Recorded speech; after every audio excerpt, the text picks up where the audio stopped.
And it's not just tornadoes, hail, and damaging winds. We also have to worry about the threat for flooding because our rainfall rates could be 2 inches an hour or more out of some of these storms. And so watch for that heavy rain. Houston over towards Lake Charles and even northbound up into Missouri. The flood threat does last over the next couple of days as well because it's not just one system coming through. There's actually multiple rounds that will be making their way through, all the way up into the afternoon hours into Oklahoma and Missouri. Overnight pushes east.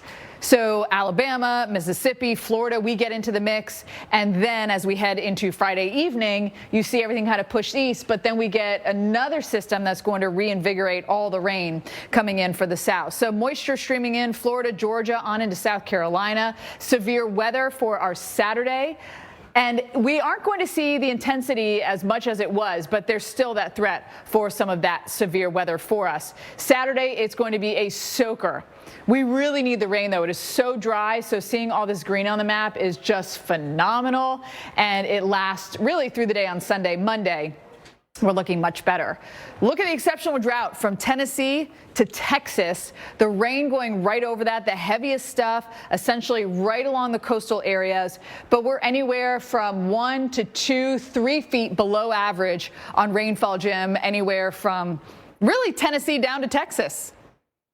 Until we can get that eastern jet, that northern jet, to kind of go a little bit more southwest, we're just not seeing that deep Gulf moisture get north. It is an El Nino year, so that's one good thing. Well, yeah, but it may just exactly what's going to cause this severe weather. And there's several elements that come together. Obviously, need the moisture, but one of the big things that happens in order to cause tornadoes is shear. We're going to see hail, we are going to see wind damage, but there's also that threat for tornadoes. We have a 4 on our Torcon here. The higher the number, the higher the threat. There's two different types of shear. There's directional shear. That means your winds shift with direction. And there's speed shear. That means that your winds are going to get stronger at different levels. So if we look at today at the surface, we have kind of that southeast flow coming into Texas. You go up just 5,000 feet. It doesn't have to be very high.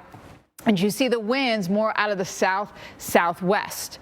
So let's zoom in and have a closer look at Houston. We can actually show you the entire atmosphere. Remember, the atmosphere is like a hamburger, so you have to look at all the layers, and we actually can do that with our sky profiler to show you not only the directional shear that we're going to have, but also the speed shear that we're going to have as you go up in the atmosphere. So what I want you really to focus on is the lower part of this. And notice that you have that southeast wind we were showing you here. That's here at the surface. You go up 5,000 feet and the wind shift out of the southwest. So look at the flags going in different directions. And also notice 16 miles an hour versus 47 miles an hour. By the way, this could get up to about 70 miles an hour when it really maxes out. And then as we go up, we have a southwest and then more of a west-southwest flow. So that is directional shear. And there's also, Jim, a little speed shear. I think the speed shear will be more prevalent once we really get that low-level jet and mid-level jet crossing over right at their strongest points. Right.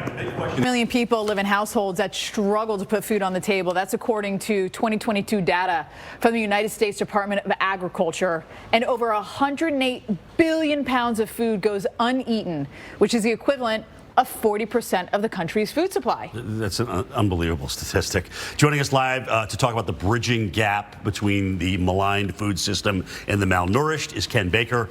He is the culinary director of Rethink Food. Hey, Ken, thanks for taking the time to talk to us. Some amazing numbers Stephanie just, brought out there for us. What is your organization doing to bridge that gap? Morning, and thank you for having me. Sure. Where would you say most of the food gets thrown out? Is it homes? Is it restaurants? Supermarkets? Who's the worst offender? I like them in my smoothies when they're almost too overripe like that.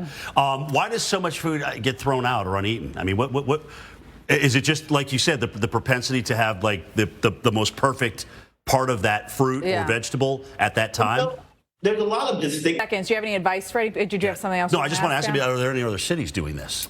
Because we have big problems, with homeless in San Francisco and other cities like that. Yeah. So we are